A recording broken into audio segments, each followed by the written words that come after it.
los componentes de un levantamiento, lo que debemos hacer antes de ir al campo, el trabajo de gabinete inicial, lo que vamos a hacer en campo y después con toda esa información recabada en campo y en laboratorio, ya es la evaluación de los resultados. Y por último, si nos piden eh, clasificar esos suelos, ¿no? Porque por decirles algo, si hemos hecho unas 500 o 200 calicatas en un espacio, cada suelo no lo vamos a manejar independientemente, sino que tratamos de agrupar a suelos algo similares o a suelos que tengan las mismas potencialidades o a los suelos que tengan las mismas limitaciones, los vamos agrupando, ya sea en función de las unidades de paisaje o tomando en cuenta otras situaciones. Lo mismo que hemos hecho en textura de suelos, hemos dicho que para clasificar texturalmente los suelos, los tipos de suelos según su textura, hemos utilizado el triángulo de textural. Hemos agrupado aquellos suelos que van a tener el mismo comportamiento en función a sus contenidos de arena, limo y arcilla. Entonces también los suelos se clasifican ya sea en órdenes, en clases, o se subdividen en subclases, en subórdenes de acuerdo a la clasificación que estamos utilizando. Entonces hay varias clasificaciones de suelos que ya les había adelantado en alguna clase, indicando de que es importante saber para quién va a ser el usuario de esos mapas de suelo, las clasificaciones. Pueden haber clasificaciones mucho menos detalladas, digamos, a nivel de un departamento, a nivel de una cuenca, de una región, pero ya para fines más operativos, más de uso práctico para las autoridades de los municipios, los mismos productores, digamos, en Santa Cruz, ya deberían haber clasificaciones más detalladas que les permitan usar esos suelos de acuerdo a sus aptitudes, de acuerdo a sus potencialidades. Hemos dicho que los mapas de suelo no son exclusivamente para fines productivos, sino también para otras especialidades que pueden estar relacionadas con ver la necesidad de hacer una mejor protección a esos suelos o no pasar por esas zonas que tienen gran importancia ambiental, gran importancia productiva. Eh, les voy a dar un pequeño ejemplo. Si han ido alguna vez a Oruro por esa carretera, al pasar por Vizcachani, ya desde el Tolar, llegamos al Tolar y la autopista se abre como un anillo y no pasa por el Tolar, por la población, sino va por los bordes. Eso es muy importante porque muchas veces en las poblaciones puede haber mucho movimiento de personas a través de las calles y no va a pasar una carretera tan importante o hay niños que están saliendo de la escuela, ¿no? Entonces por eso la carretera se desvía. Pero lo interesante es de que ese criterio lo han utilizado solamente esta población y llegamos a Vizcachani y el camino y la carretera o la autopista pasa por los mejores suelos de ese lugar. Ese lugar tiene riego, hay una agricultura intensiva de varios cultivos al año y ahí no han tomado ese criterio los de ABC. Y ahí está pasando la autopista por medio de la población, por medio de esos buenos suelos. Aquí sí hubiera sido importante hacer esa carretera que no pase por medio de estas zonas bajo riego, porque son suelos únicos, profundos, tienen agua para riego, y aquí no se ha tomado ese criterio.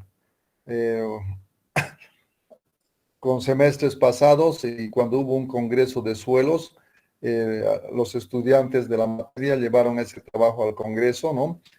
Mostrando qué cantidad de suelos se está perdiendo por esta mala planificación de las carreteras. Entonces, tener mapas de suelos es importante desde todo punto de vista. También había un geógrafo de la carrera que en base a los mapas de suelos también vio la incidencia de enfermedades, especialmente en el oriente.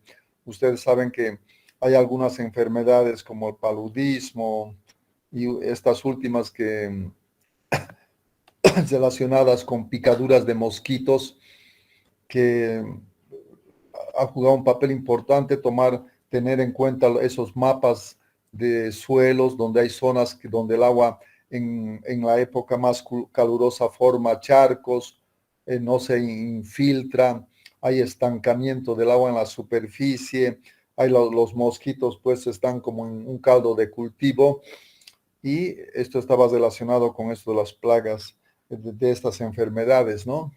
Entonces el estudio de suelos es fundamental. Y vuelvo a recalcar, una vez que se han hecho esos estudios de campo, tenemos los análisis de laboratorio, la idea es, en base a los resultados de laboratorio, en base a lo que hemos visto en campo, tratar de clasificar esos suelos, ¿no?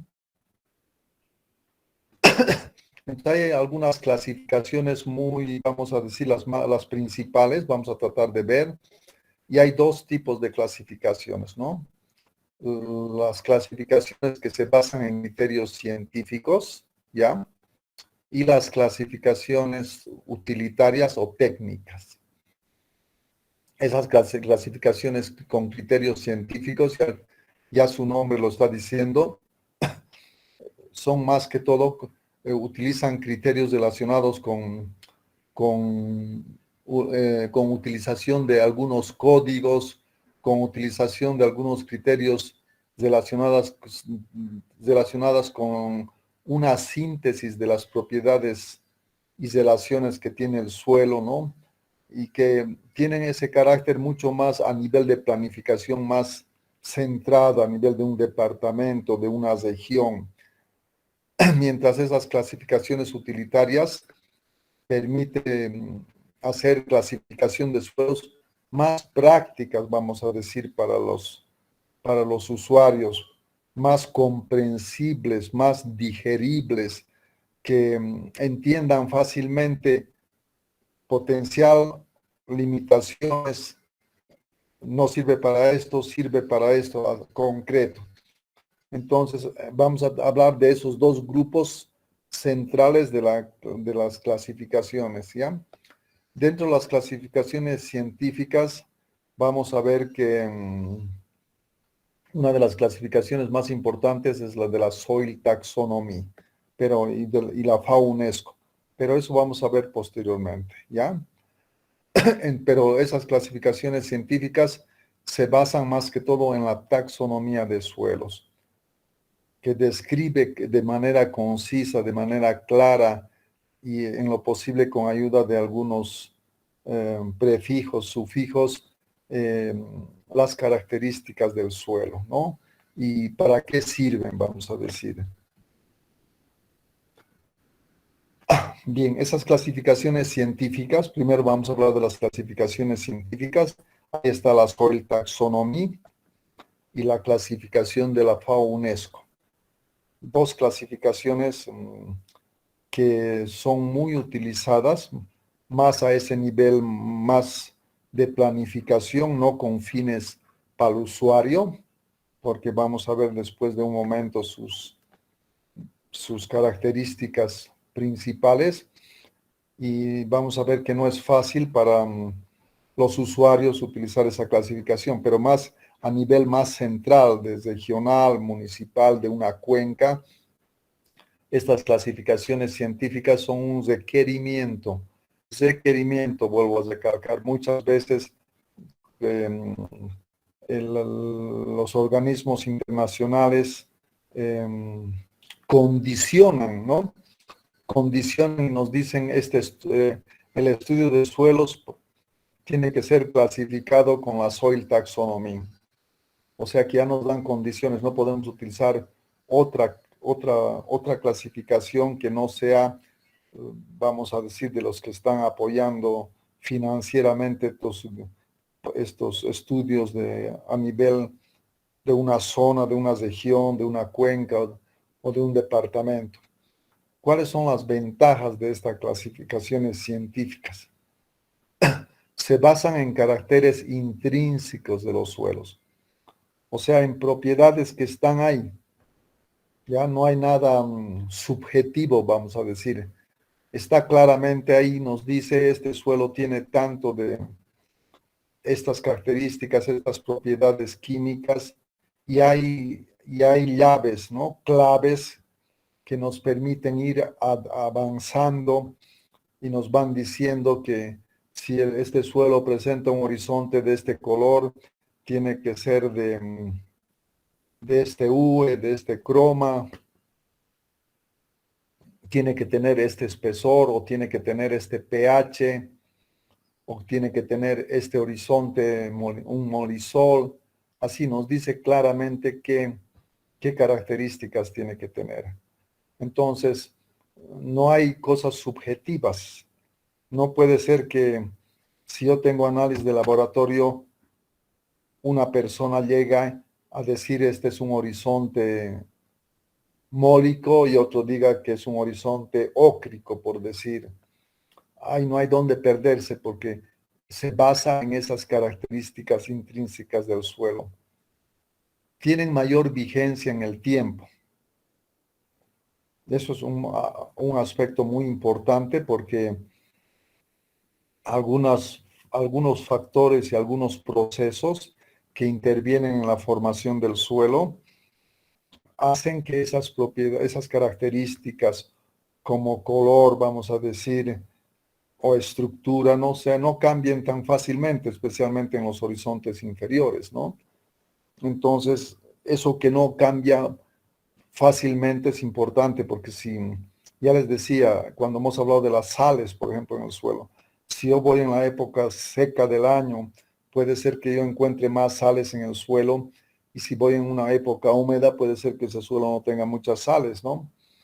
Entonces, por eso tiene que basarse en algunas características del suelo que no sean tan cambiables, que sean más estables y nos permitan definir esas clasificaciones. En la Soil Taxonomy, especialmente cuando avanzamos, ya hemos dicho que siempre un estudio de suelo siempre avanza de un estudio menos detallado a más detallado, permite obtener mucha información. Por eso esta información tiene que estar guardada en una base de datos. Toda esta información permite derivar, o en base a tanta información que hay, si toda esa información estaría codificada, sistematizada, nosotros podemos agarrar algunos datos de esas propiedades físicas y químicas y elaborar mapas para un fin determinado. O sea, esa es la ventaja de trabajar con estas clasificaciones científicas, porque hay mucha información y de acuerdo a nuestras necesidades, como hablábamos hace un momento, por ejemplo, para el para ese estudio de la presencia de algunas enfermedades en las zonas tropicales, yo no necesito, por ejemplo, conocer algunas características como la parte productiva, ¿no es así? Entonces, yo en base a esa información puedo ver qué me sirve para elaborar mapas específicos para un determinado uso o para estudiar esto en qué zonas se presentan mayor cantidad de plagas o enfermedades para las personas o para fines turísticos, etcétera, etcétera. ¿Ya? Sin embargo, también estas clasificaciones científicas tienen desventajas. Como se obtiene tanta información en campo, en laboratorio, en la elaboración, evaluación de los resultados, clasificación requiere mucho tiempo. o sea, más personal, más costos, ¿no? Y lógicamente personal muy calificado. Hay personas que se clasifican o edafólogos que estudian como maestría o como doctorado solamente la clasificación de suelos, de acuerdo a la Soil Taxonomy, porque es toda una ciencia, ¿no? O sea que vamos a ver posteriormente. Entonces, su aplicación de estos estudios va a personas que conocen esa tecnología, que conocen esa codificación. Si nosotros haríamos utilizando esta clasificación para un municipio, seguro que se van a perder. No le van a poder dar la utilidad del caso. Y nosotros con esta cuestión de que se quiere trabajar más en la soberanía alimentaria, incrementar la producción de nuestros alimentos, deberíamos tener esos mapas más simples para los usuarios y que el alcalde o el técnico en el municipio diga, ajá, este mapa me está diciendo que estas zonas tienen otra utilidad, otro uso, estas limitaciones, etc. De esto se deduce otra desventaja muy importante, ¿no? Que como son estudios que trabaja con especialistas, que requiere obtener la máxima información tanto en campo como en laboratorio, sus costos van a ser mayores. Y por lo tanto, muchas veces eso no se entiende a nivel de un país y prefieren hacer estudios muy simples que muchas veces no van a ser muy útiles, vamos a decir, ¿no? Entonces hay que ver esas situaciones. Y el problema central de que si en el municipio no hay técnicos o en el departamento o en la gobernación no hay técnicos especialistas que entiendan estas clasificaciones o la terminología o la codificación utilizada, se van a perder, ¿ya? Entonces, de ahí es importante, por favor, de que siempre los mapas vayamos avanzando de niveles menos detallados a niveles más detallados, donde ya se van a ir utilizando criterios cada vez más fáciles de entender, ¿ya? Y el otro grupo de clasificaciones, las clasificaciones utilitarias o técnicas, son clasificaciones mucho más simples que podríamos obtenerla o derivarlas de estas clasificaciones científicas, ¿ya? Y directamente, pues, dentro de las ventajas de estas clasificaciones es para su uso por los usuarios. Y eso es importante, vuelvo a recalcar. No estoy hablando si vamos a respetar o no estas clasificaciones. Muchas veces sucede eso en muchos países del mundo, ¿no? De que se puede tener un mapa de suelos, pero el dueño puede decir, bueno, yo lo vendo mi terreno, estoy en una zona muy productiva y no le va a interesar si ese suelo va a ser utilizado para ese fin que nos está diciendo ese suelo.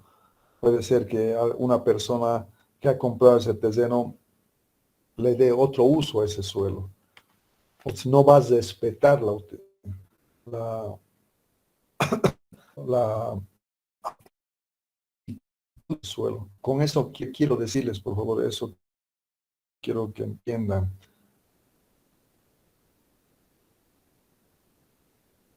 Podemos tener aplicaciones, una reglamentación, una normativa, no hay que hagan esas disposiciones de uso, de manejo del suelo, nada. Y sabiendo últimamente, vamos a ver algunas clasificaciones que ya están orientadas en algunos países.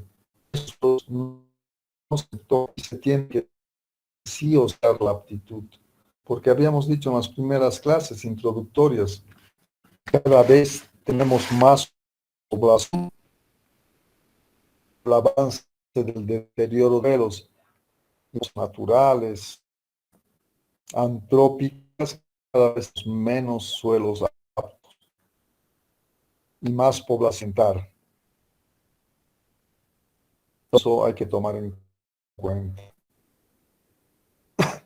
Como estos mapas son específicos para un determinado, puede ser su elaboración, ¿no? Necesitar la mayor cantidad de propiedades químicas, físicas. Yo quiero específicamente un estudio de suelo para fines de riego, puede ser, ¿ya? A fin de conservación. Entonces no voy a tener que hacer algunos laboratorios, muchos muy específicos, como en los estudios de la soil taxonomy. En la clase anterior les he mostrado las propiedades del suelo que sí o sí hay que hacer de manera más frecuente, otra de manera ocasional. Entonces eso es importante relacionar con esto que estoy diciendo. Desventajas de estas clasificaciones técnicas o utilitarias. Son muchas de las características o muchas de las opciones del uso de ese suelo no necesariamente han sido determinadas en base a parámetros del suelo. Muchas veces son subjetivas. No es como en las clasificaciones científicas que dos técnicos o tres técnicos que en base a los resultados de los horizontes, del clima, todo eso, siempre van a llegar a determinar de qué orden estamos hablando. Ya la soil taxonomy utiliza órdenes para clasificar los suelos y de las órdenes vamos bajando a subórdenes, grandes grupos, subgrupos, series, familias, etc. Entonces, en estas clasificaciones técnicas o utilitarias se utilizan las clases. Y un técnico aquí puede decir, este suelo para mí es de la clase 4, y otro puede decir de la clase 5. No va a haber coincidencias, porque no se basan en parámetros intrínsecos así claros, que nos dice este suelo en base a todo esto es un suelo de tal clase. Por eso aquí dos técnicos pueden llegar a situaciones contrarias, ¿ya? Y eso no es bueno, ¿no? Porque deberíamos estar de acuerdo para qué sirve ese suelo. Entonces, esos estudios son específicos para para un uso determinado, no para otros usos. Por lo tanto, no tienen vigencia en el tiempo. Para aclarar esto de la situación, ¿por qué no tiene vigencia en el tiempo?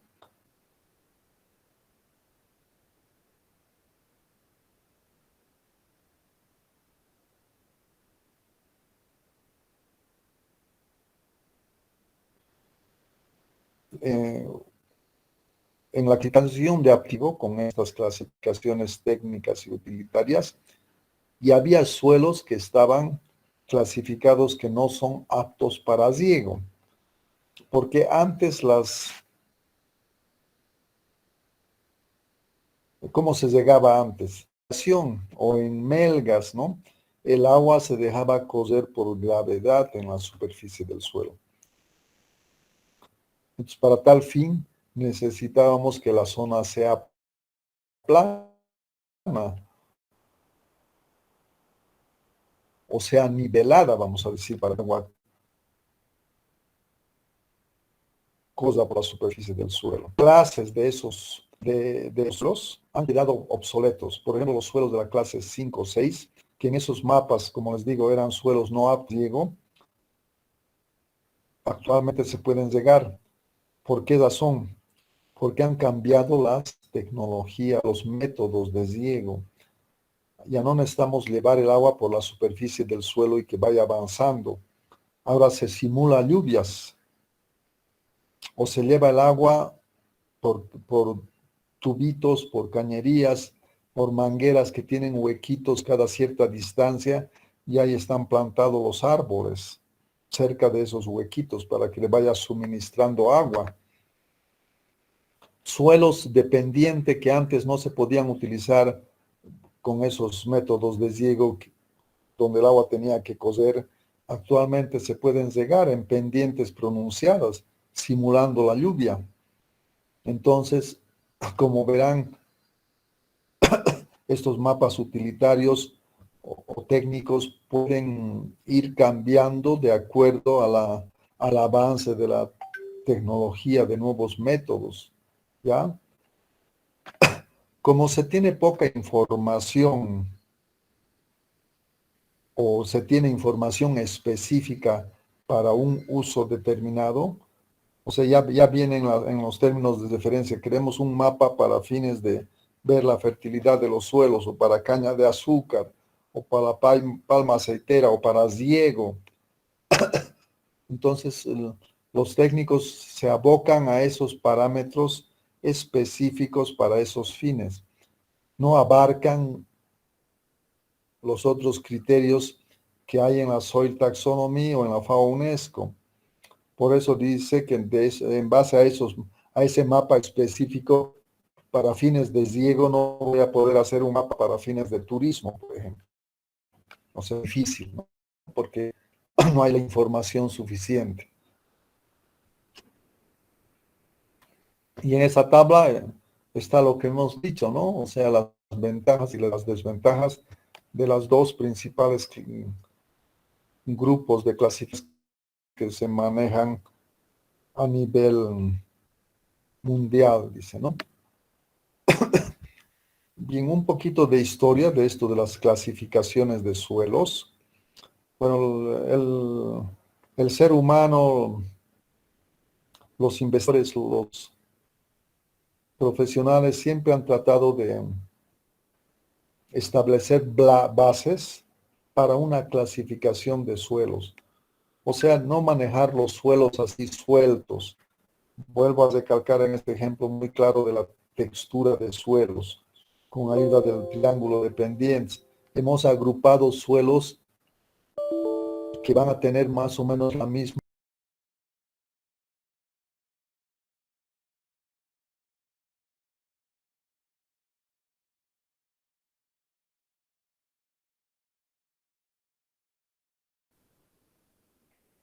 Y Rusia en esa época tenía 22 millones de kilómetros cuadrados. Por eso abarcaba desde el Polo Norte hasta el Asia Menor, donde hoy tenemos ahora países como Afganistán, Pakistán, Uzbekistán, que era parte de Rusia, Armenia, etc. Entonces, este científico, en base a la observación, vio que según el clima, los suelos eran distintos. A esa clasificación, a ese grupo de suelos muy influenciados, vamos a decir, por el clima, por las zonas y la vegetación, porque el clima influye sobre la vegetación, encontró estos suelos, ¿no? Muchos de estos suelos actualmente ya no se utilizan estos criterios, pero lo que yo les quiero mostrar, por ejemplo, los suelos de tundra eran los suelos que estaban pegados al Polo Norte, ¿ya? Después otro grupo importante eran los suelos, pues, los podzolizados, donde había bosques de coníferas, los chernozems. Era un grupo de suelos cerca a Ucrania. Chernozems en ruso significa suelos negros. Estos suelos son los más fértiles del mundo. Actualmente, en las clasificaciones de la Soil Taxonomy, ya no se conoce con este término, pero se conoce como horizontes mólicos. Imagínense que durante la Segunda Guerra Mundial, los alemanes, cuando ocuparon algunas zonas de la Unión Soviética, se llevaban esta tierra en vagones a su país para fertilizar sus suelos, para mejorar sus suelos. Entonces, Dokuchayev clasificó los suelos en suelos zonales muy influenciados por el clima y la vegetación. No vamos a entrar a detalles, solamente es para aclarar algunas cosas, nos va a servir para después.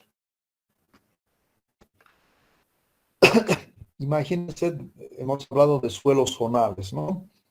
Suelos influenciados por el clima y por la vegetación.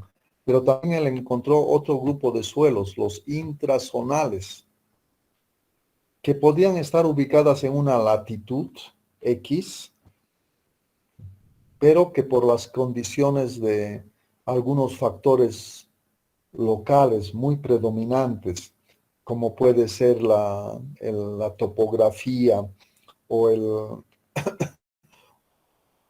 el tipo de zoca, esos suelos no se asemejaban a los suelos de esa latitud, como habíamos mencionado anteriormente. O sea, eran lunares de suelos diferentes a esos suelos zonales. Es como si en el altiplano, hemos dicho por las características del altiplano, tipo de vegetación, pocas lluvias, digamos, los suelos pueden tener pHs más neutros a alcalinos. No vamos a encontrar solamente suelos ácidos en esta clasificación zonal, pero en las zonas donde hay napa freática muy superficial cerca de la superficie, donde se forman los bofedales, los suelos van a ser algo diferentes al resto generalizado de los suelos. A eso se llamaba como suelos intrazonales, ¿no? Aquí pone ejemplos de suelos muy alcalinos, suelos con algún tipo de materia de humus diferente, muy ácida, etc. Entonces hemos visto suelos zonales, intrazonales, que no estaban influenciados por el clima, la vegetación de esas latitudes, sino por la roca o por algún factor de topografía. Y después el otro grupo, los suelos azonales. O sea que son los suelos que aquí el clima y la vegetación no han jugado un papel importante. Por ejemplo, los suelos aluviales, los suelos a orillas de los ríos. A estos se los considera, a estos suelos azonales, se los considera como suelos muy jóvenes, que todavía no han llegado a su maduración. ¿Por qué razón? Porque a orillas de los ríos, en las terrazas inundadizas del río Desaguadero, del río Beni, por ejemplo, para poner algo. Cuando hay inundaciones, ¿qué sucede? Todo el material que viene de las partes altas se va deposicionando sobre esas zonas planas, sobre esas zonas de las llanuras inundadizas. Entonces, aportan nuevo material. O sea, ese suelo que se estaba formando al recibir nuevo material tiene que comenzar a formarse. Y así como cada año o cada ciertos periodos hay inundaciones, no se llegan a formar suelos, ¿no? A pesar de encontrarse en una zona representativa en cuanto a latitud, en cuanto a clima y vegetación. Por esas situaciones no llegan a desarrollarse como un suelo zonal. Por eso se los considera como azonales. Y lo mismo en las laderas de los cerros. ¿Qué sucede? En las laderas de los suelos hay remociones constantes del material. Por la pendiente el material va rodando, vamos a decir, o con ayuda del agua de escurrimientos va siendo arrastrado. Entonces un suelo se estaba formando y por esa situación del lavado, del arrastre, el suelo queda un poco, no tiene tiempo de formarse, tiene que, de nuevo aparece en la superficie material esquelético y bueno, tiene que volverse a tratar de formar un suelo. Se está formando, de nuevo ese material es removido. O sea, nunca maduran, son suelos jóvenes constantemente. ¿Alguna duda hasta acá? ¿Alguna pregunta?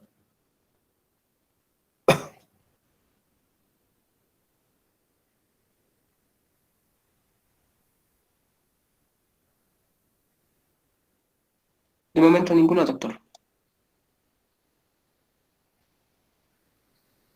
¿El resto?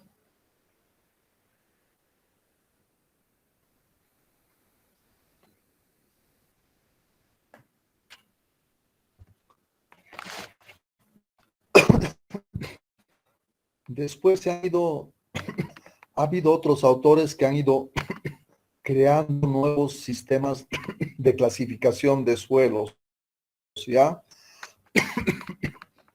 Algunos se han basado en los factores formadores del suelo, por ejemplo. Otros en los factores y procesos. Ya hemos visto en las clases anteriores cuáles son los factores y cuáles son los procesos. Otras clasificaciones se han basado en las constituyentes del suelo. Vamos a decir si tiene aluminio, si tiene hierro, si tiene más calcio. Otro en la morfología del suelo, que es lo que actualmente hemos hablado en la clase anterior, donde hemos dicho que cuando se hace un estudio del suelo hay que hacer una calicata y de cada horizonte tenemos que ver sus características morfológicas, ¿no? Y esta clasificación última que hemos hablado, la Soil Taxonomy, imagínense aquí en estas diferentes fechas, ha ido añadiéndose cosas, mejorando algunos conceptos, aumentando algunos criterios técnicos y actualmente la Soil Taxonomy es una de las clasificaciones más utilizadas a nivel, vamos a decir, de uso a nivel mundial. O sea que es como cuando decimos la Soil Taxonomy para estudiar los suelos, es como estuviéramos diciendo, vamos a hablar solamente español o solamente inglés. O sea, así esta Soil Taxonomy ya está tan anclada a nivel mundial que la mayoría de los estudios de suelos tratan de hacerla con esa clasificación. Eso también con el fin de que en diferentes países los técnicos sepan de qué estén hablando y no de que cada país maneje su propia clasificación y después cuando se encuentran dos personas no sepan de lo que están hablando. Entonces se ha tratado de un poco con estas clasificaciones de darle esa universalidad, si vamos a decir ya. Bien, entonces estas clasificaciones científicas, como la Soil Taxonomy, se olvida de la parte genética del suelo. Eso es muy importante. Ya no es tan importante la parte genética que requerían científicos. Para hacer estudio de suelos teníamos que encontrar un sitio donde el suelo no había sido intervenido por el hombre. Eso con el objeto de que se estudie el suelo y se lo clasifica en función al humus, a la materia orgánica. Entonces, las clasificaciones genéticas, los criterios genéticos, en la actualidad, en estas nuevas clasificaciones, no se toman mucho en cuenta. ¿Por qué razón? Porque ustedes saben que nuestro planeta durante miles de años ha sufrido procesos de glaciación, procesos de cambios de clima, que si yo quisiera hacer una clasificación en base a esos cambios de clima, voy a entrar a cosas muy, muy subjetivas y especulativas. Entonces, la Soil Taxonomy ha dejado a un lado eso. Eso no quiere decir que se la tome en cuenta si estoy en una zona seca, decir si acá hay sales es por algo. O sea, sí toma en cuenta, pero ya no, la clasificación en sí ya no se basa tanto. No me interesa si un suelo, como era en la época de las glaciaciones o las interglaciaciones. Me interesa cómo ese suelo es actualmente. Y en ese sentido, la Soil Taxonomy es una clasificación moderna y morfométrica, vamos a decir, que muchas de sus características son medibles. Por eso dice tomar en cuenta esas características intrínsecas del suelo, que están ahí en cada horizonte, que se las puede medir, cuantificar. Por lo tanto, el momento de clasificar, ya hay reglas que dicen para que esto sea un horizonte de tal tipo, tiene que tener tanto por ciento de materia orgánica, su base de saturación, el grado de saturación de bases tiene que ser tanto, tiene que tener este espesor, etcétera, etcétera. O sea, esto no hay dónde perderse. Por eso decíamos, dos especialistas, aunque hagan por separado el estudio, van a llegar a la misma conclusión.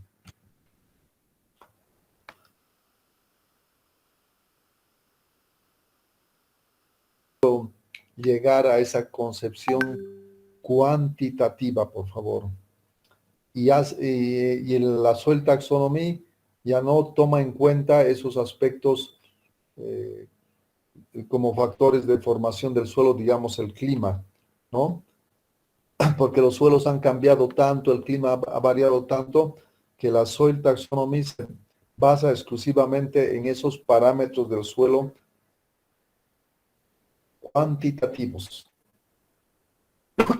Otra situación que ya no se toma en cuenta, el humus.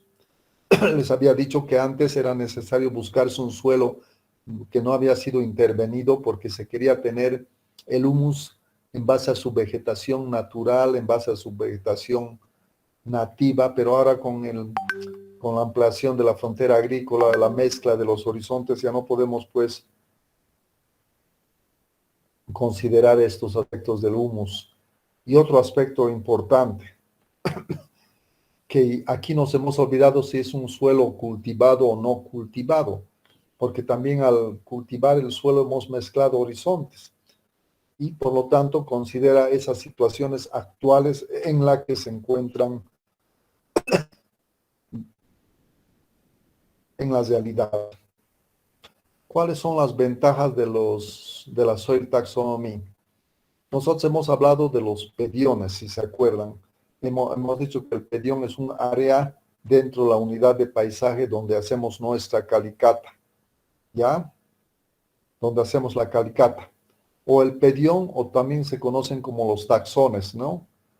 Entonces se evalúan los taxones, un lugar que hemos escogido en la unidad de paisaje que no esté influenciado, hemos dicho, por un pueblo enterrado o un cementerio, algo así. Pero después si está arado no hay problema, la cosa es que sea representativo. Entonces, tomamos en cuenta lo que son los taxones, que pueden ser mutuamente excluyentes, ¿ya? Si son suelos muy específicos de una unidad de paisaje, y más allá tenemos una llanura inundable en ese mismo paisaje, vamos a tener dos taxones diferentes, ¿no? Clasifica los suelos, y aquí algo importante, ya no clasifica los procesos de formación, que sí los utiliza para identificar si nuestros análisis de suelos está bien, sí, pero dentro de la clasificación no los toma en cuenta. O sea, no es importante decir si es un suelo aluvial, si es un suelo fluviolacustre. Lo más importante es qué características presentan ese suelo. Ya no nos interesa sus génesis, sino sus propiedades y características. En base a las propiedades y características vamos a definir la aptitud de ese suelo, su potencialidad y sus limitaciones.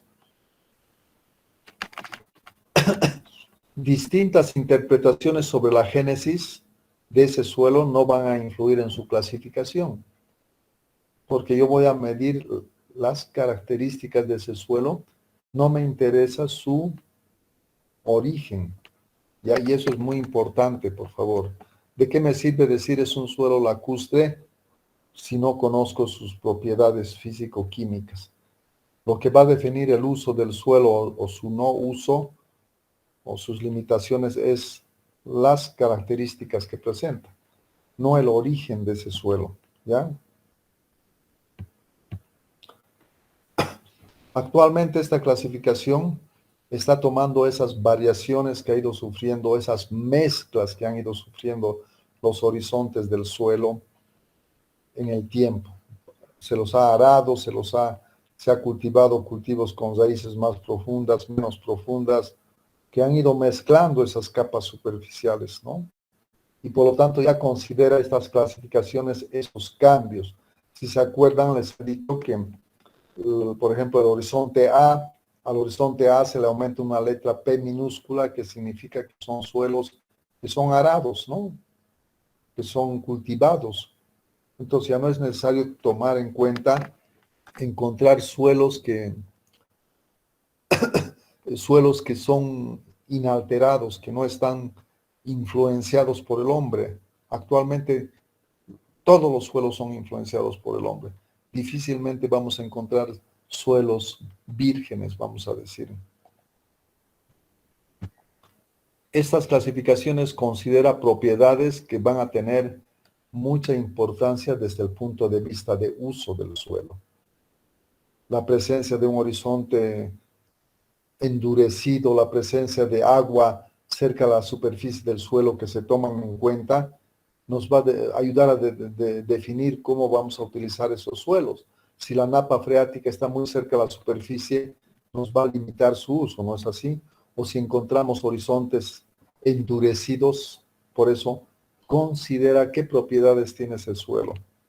Ahora, aquí el problema central está en la terminología, que puede resultar muy extraña, nueva para mucha gente, pero esta clasificación no es, vamos a decir, este uso de términos específicos no es porque a alguien se le ha ocurrido utilizar esos términos específicos, sino que nos están dando señales o nos están explicando algo de ese horizonte.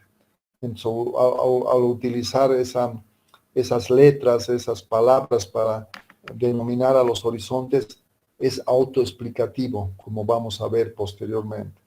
Para adelantarles algo y se den cuenta, por ejemplo, habla de los aridisoles, ¿no? Aridisol, suelos de zonas áridas, por ejemplo.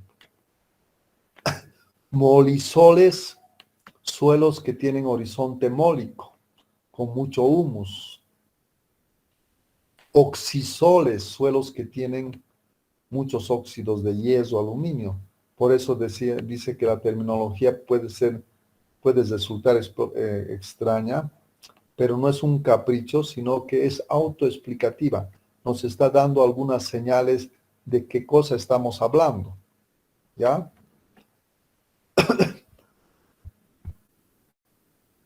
La soil taxonomy vamos a ver que es como un triángulo.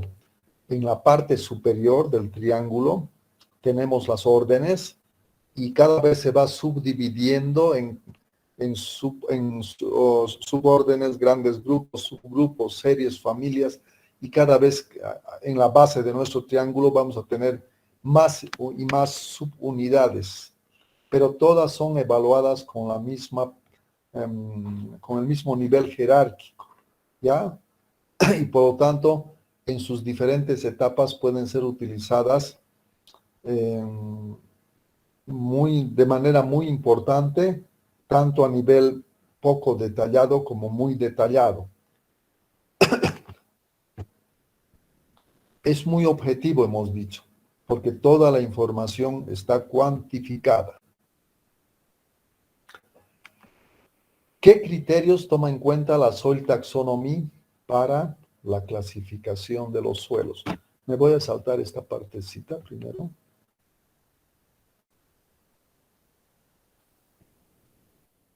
Vamos a ver esta parte. ¿Ya? Aquí, esta parte. Esta clasificación se basa en los siguientes criterios. Primero tiene que definir si ese suelo tiene horizontes de diagnóstico. ¿A qué se refieren los horizontes de diagnóstico? Los horizontes de diagnóstico se refiere si las capas superficiales del suelo tienen alguna connotación específica. Aquí estamos hablando de los epipedones o epipediones, pero también toma en cuenta si ese suelo tiene algunos horizontes en el subsuelo con algunas características específicas. Cada uno de esos horizontes tiene su profundidad, su pH, su contenido de bases o contenido de arena u otras cosas. Cada horizonte de diagnóstico está definido con precisión. Entonces, para utilizar esta clasificación, en base a esa descripción de las calicatas de la denominación de cada horizonte, en base a los análisis de suelo, vamos a saber qué horizonte de diagnóstico superficial tiene ese suelo o qué horizontes de diagnóstico en el subsuelo tiene. Vuelvo a recalcar, a esos horizontes de la superficie se conoce como epipedones y a los demás abajo como endopediones o endopedones. Eso es lo importante en esta clasificación. Presencia o ausencia de horizontes de diagnóstico, ya sean en la superficie o en el subsuelo. Fuera de esto, y una limitación para nuestros países, es que esta clasificación al margen de que si ese suelo tiene horizontes de diagnóstico superficial o subsuperficial, es que tenemos que conocer de esas zonas cómo es el régimen de humedad, cómo es la temperatura de esos suelos. Estamos hablando de la humedad y de la temperatura por lo menos hasta los 50 centímetros. Esa es una limitación para nuestros países en desarrollo. ¿Por qué razón? Porque muchas veces no tenemos ni las temperaturas del medio ambiente, de la atmósfera, y vamos a tener la humedad y la temperatura del suelo hasta los 50 centímetros. Entonces, esa ha sido una limitación para su uso, pero vamos a ver que en la otra clasificación técnica, que en la otra clasificación científica de la FAO UNESCO, se ha tratado de obviar o remediar este problema de que no se tiene datos de humedad y temperatura del suelo. Y después está la mineralogía, ¿no? Por ejemplo, saturación de bases, porcentaje de arcilla, fragmentos gruesos, SIC, pH y otros. ¿Ya? Entonces, esta es la base en la que se centra la Soil Taxonomy, por favor. O sea que cuando se hace una calicata y se determinan los horizontes, tenemos que, en base a esas claves que les decía, tenemos que definir de qué horizontes específicamente estamos hablando. Porque en base a esos horizontes, si tiene o no tiene a esas características de la temperatura y la humedad, vamos a definir, y la mineralogía, lógicamente, vamos a definir a qué orden pertenece a ese suelo, a qué suborden. Aquí vamos a ver.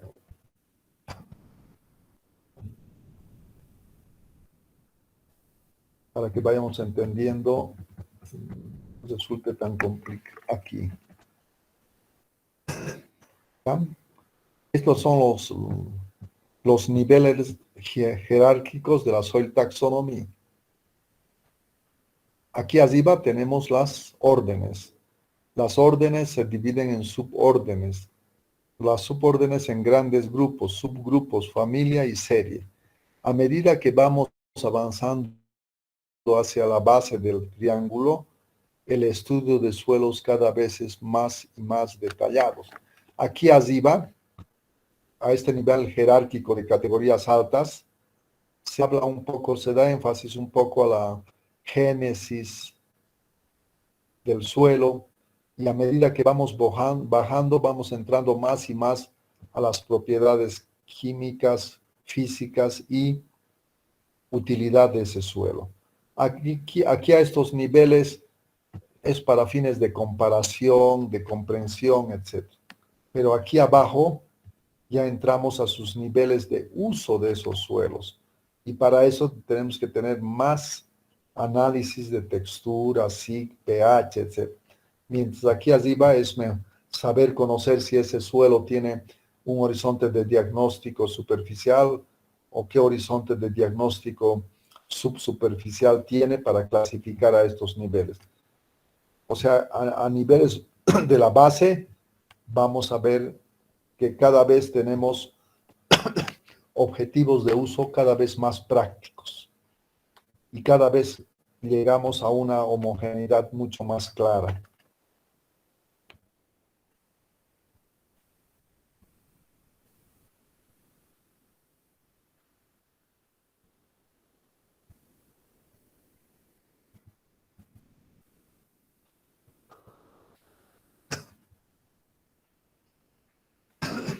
Ahora vamos a ver qué horizontes de diagnóstico podemos encontrar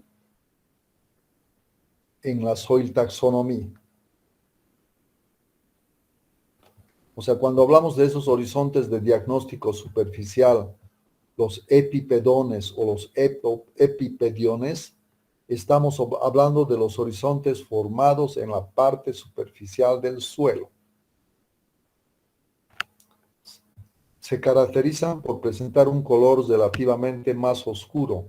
Eso porque sabemos que en el horizonte superficial crecen las plantas, dejan sus residuos, dejan residuos orgánicos que van oscureciendo la capa superficial del suelo.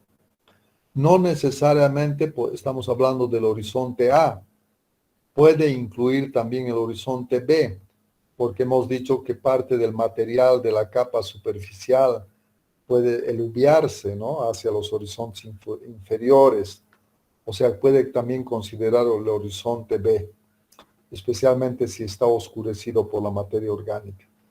O además por mezcla de los horizontes al arar el suelo, ¿no?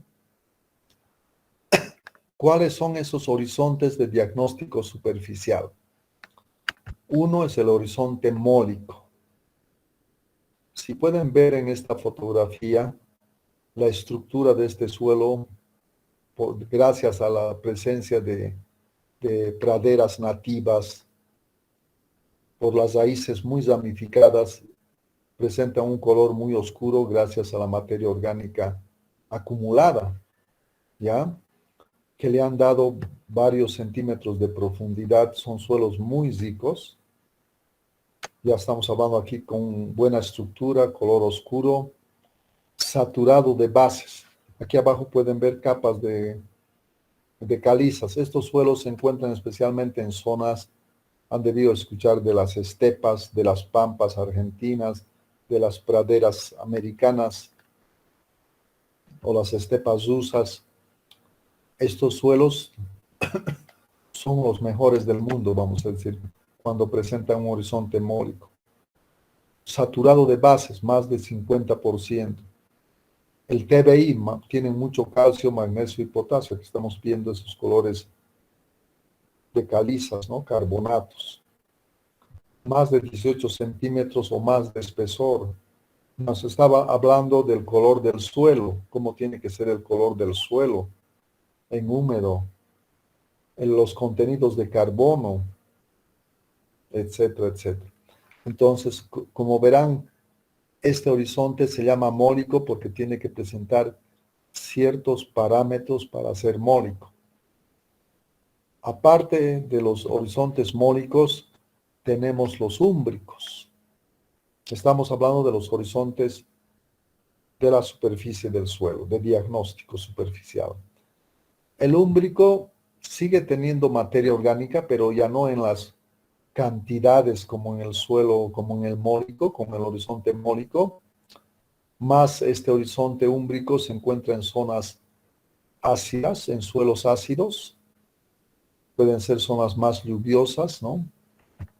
De la profundidad estamos hablando que puede ser igual o mayor a 18 centímetros. Habla del value croma, estamos hablando de los colores, de sus valores, pero el contenido de bases, la desaturación de bases es menor a 50, por lo tanto ya no va a tener tanto calcio, magnesio y potasio como el caso anterior. los contenidos de carbono orgánico son menores al 0,6%, mayores, perdón, al 0,6%, ¿no? Que en la capa o en los horizontes inferiores. Otro horizonte de diagnóstico superficial es el ístico. Nuevamente, este horizonte ístico podemos encontrar en los bofedales, en las turberas. Se caracterizan porque pueden estos suelos estar saturados de humedad, de agua, varios meses o días al año, 30 o más días acumulados. Ustedes saben, si el suelo va a estar saturado de agua y no va a haber mucho aire, la materia orgánica no va a poder descomponerse completamente, no va a poder llegar a su humidificación, se va a ir acumulando, ¿no? Puede tener hasta 20 a 60 centímetros de profundidad, la densidad aparente menor a 0,1 gramos por centímetro cúbico. Aquí solamente pues, he puesto algunas características, pero la cantidad de datos que tenemos de cada, para que sea un horizonte mólico, ócrico, ístico, son varias. Melánico. Nuevamente es un horizonte superficial que tiene un color oscuro, materia orgánica. Estos suelos se han formado sobre cenizas volcánicas. Vamos a ver que hay un orden de suelos conocidos como andisoles. Presentan bastante carbono, ¿ya? Por encima del 6%. Después tenemos otro horizonte superficial, el ócrico, ¿ya? Estos suelos, este horizonte podemos encontrar especialmente en los suelos de las zonas semiáridas. Son suelos pobres, es un horizonte pobre en materia orgánica. Sus colores son claros, ¿no? Porque no tiene mucha materia orgánica. Si lo comparamos con un horizonte mólico, además su profundidad, ¿no? Los valores de color, value y croma altos, más de 3. Poco espesor, o sea, es menor a 18 centímetros, típico de zonas secas.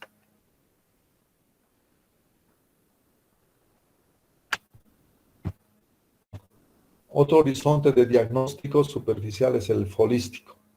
Nuevamente tienen bastante materia orgánica, pero la mayoría de esta materia orgánica se debe a la presencia de una especie de vegetación, ¿ya? Como los juncos, han debido escuchar la palabra juncos que crecen en las aguas, es de la familia de los Sphagnum. Entonces, la materia orgánica que se ha formado está conformada de mucho material fibroso proveniente de los juncos. Son zonas donde también el agua satura a los suelos. Pueden presentar horizontes de más de 20 centímetros de profundidad, igual que en el caso anterior de los suelos que tienen mucha materia orgánica, su densidad aparente es baja. Plagen, vamos a decir, es un horizonte bastante artificial, formado por el hombre, especialmente en zonas donde hay mucha ganadería, donde la materia orgánica y el colocado de camas para el ganado ha ido formando esas capas orgánicas, ¿no? Por el estiércol, por colocar algún heno para que el ganado duerma, se ha ido formando este horizonte que también es orgánico, de mucho espesar, pueden notar acá, es un horizonte más poroso que esta capa de aquí abajo, ¿no? Estamos hablando de los horizontes superficiales, ¿no? O sea, los contenidos de carbono son de 0,6 o más por ciento. Y después el antrópico, ¿no? Influenciado por el hombre. El hombre, gracias a sus conocimientos, gracias a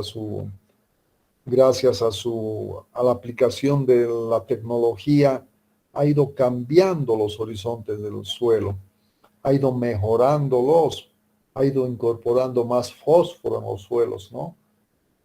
Y eso por la presencia de animales, por el abonamiento, etc. Esos serían los horizontes de diagnóstico superficial. Ahora, los endopediones o endopedones se encuentran por debajo de la capa superficial. Entonces, ¿cómo se forman estos endopediones? Primero hemos dicho que hay translocación de arcilla, de yeso, de materia orgánica, de las capas superficiales hacia las capas inferiores. Este horizonte está por debajo de la superficie.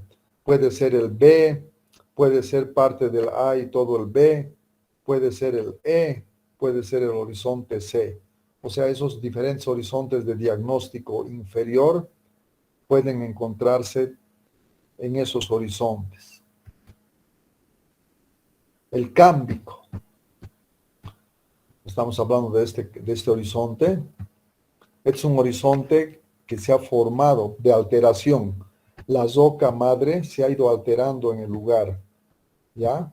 Generalmente se utiliza para este horizonte cámbico la letra W, ¿ya? El BW. Significa que la arcilla se ha formado aquí abajo por alteración del material parental. No es un horizonte, vamos a ver que hay un horizonte que también tiene arcilla, pero es el argílico. El cambio de color, poco a poco va cambiando el color, ¿ya? Tiene mucha estructura este horizonte. ¿Dónde se forman estos horizontes?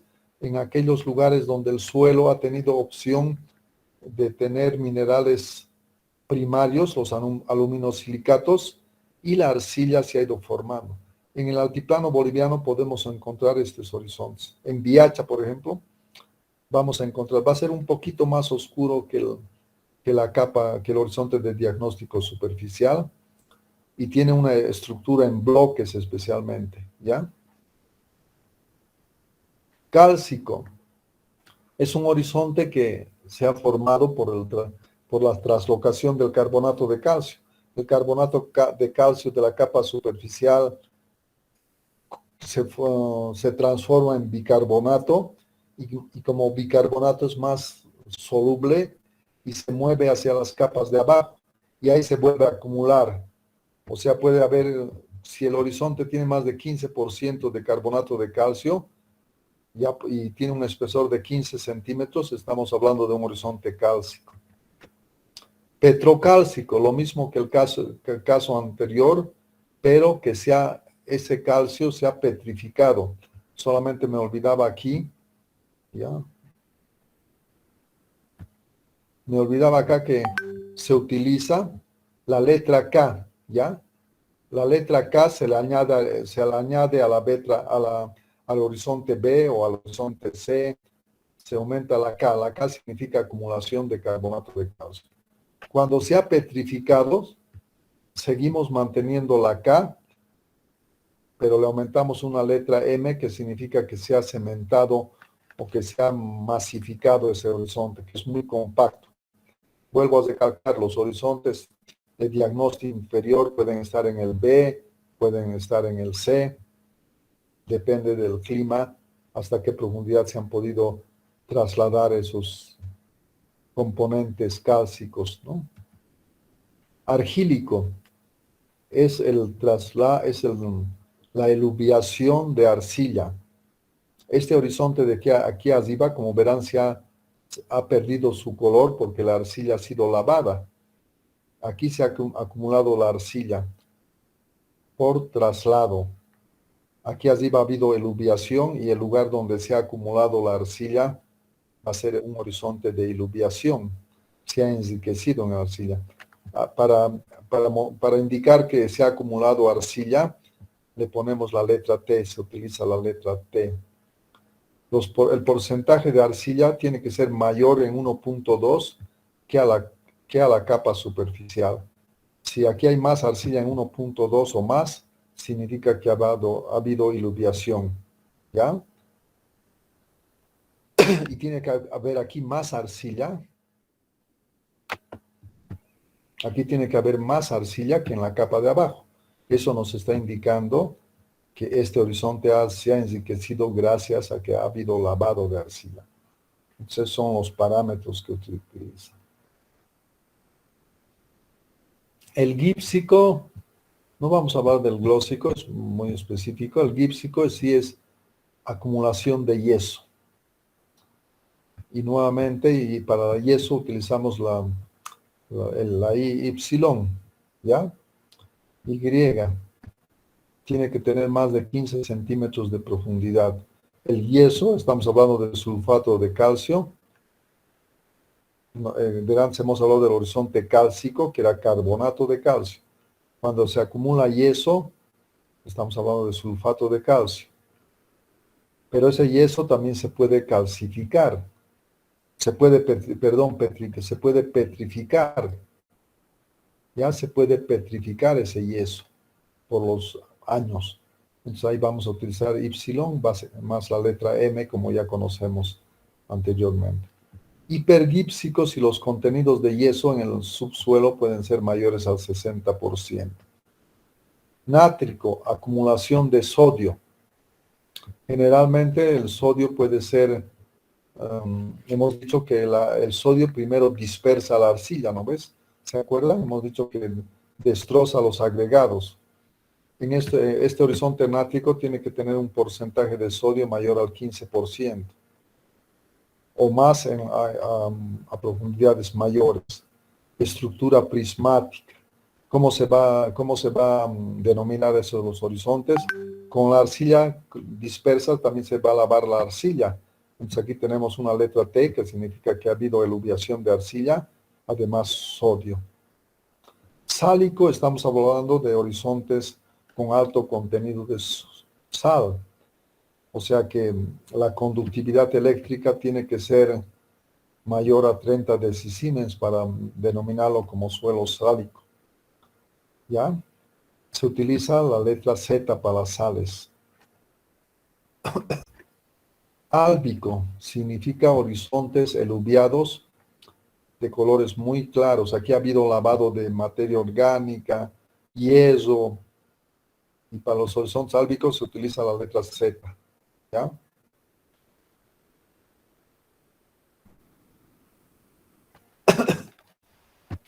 Horizontes plásticos que tienen acumulación de yeso, manganeso y materia orgánica. Espesor mínimo 1 milímetro. Se utiliza las letras SM para este tipo de horizontes. También tenemos el horizonte cándico que presenta arcillas de tipo caolinítico. Esto es para zonas tropicales. El fragipán es un horizonte en suelos de textura arenosa, franco-limosa, con mucha densidad aparente, ya que se ha ido estructura en bloques, pero que si se disgregan en agua, ¿ya?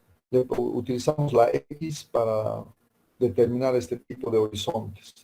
O sea que se caracterizan por una densidad aparente muy alta. O sea, en otras palabras, se han compactado. Óxico, un horizonte de diagnóstico óxico inferior o endopedión es por los altos contenidos de óxidos de yeso, aluminio, etc. Predominio de arcillas tipo 1,1. Su SIC es bajo en zonas tropicales y ecuatoriales. Sulfúricos, que presentan mucho azufre, ¿no? Muy tóxico para la mayoría de las plantas. Duripán, otro horizonte que se ha cementado debido a la presencia del que el silicio ha sido lavado. Estos especialmente se presentan en zonas volcánicas. Son bastante duros, dice, menos del 50% de los fragmentos se dispersan con ayuda de ácido clorhídrico. Se utiliza la letra Q, que significa cuarzo, y M, que está cementado, que ya hemos visto. Horizonte ágrico, horizonte iluvial, o sea, debajo de la capa cultivada se ha formado este horizonte, sí, con arcilla, limo y humus. No está asociada al aluminio ni al sodio. Menos de 20% de bases saturadas. ¿Ya? Y así podemos ir viendo esas diferentes clasificaciones. Lo que les quería mostrar acá es de que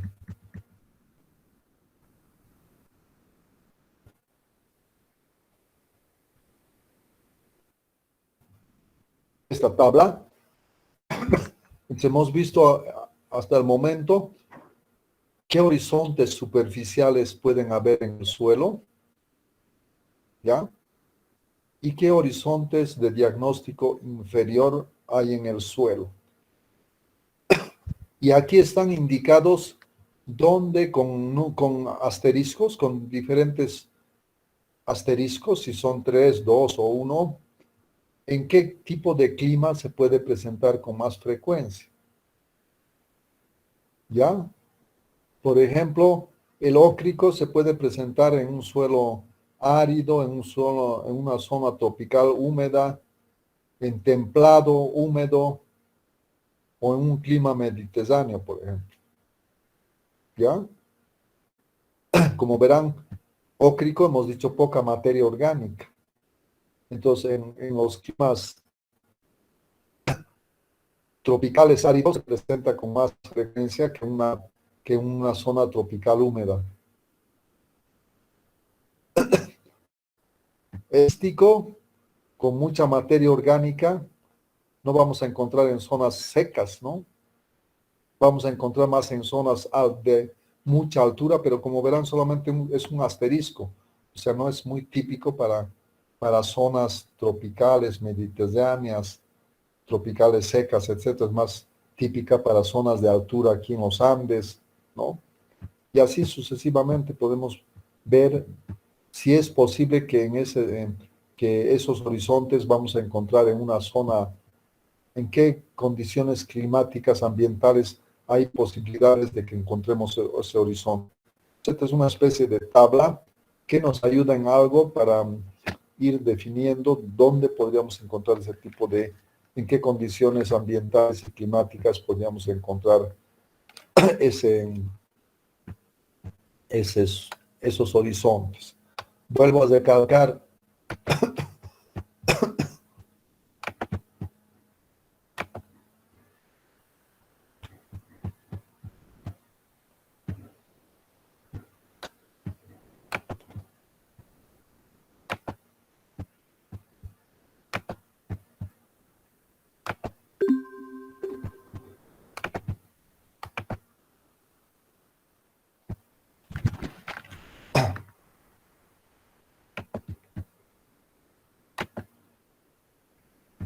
vuelvo a recalcar, si queremos utilizar la Soil Taxonomy, tenemos que determinar si ese suelo tiene, qué tipo de horizontes de diagnóstico superficial tiene y qué tipo de horizontes de diagnóstico en las capas de abajo tiene.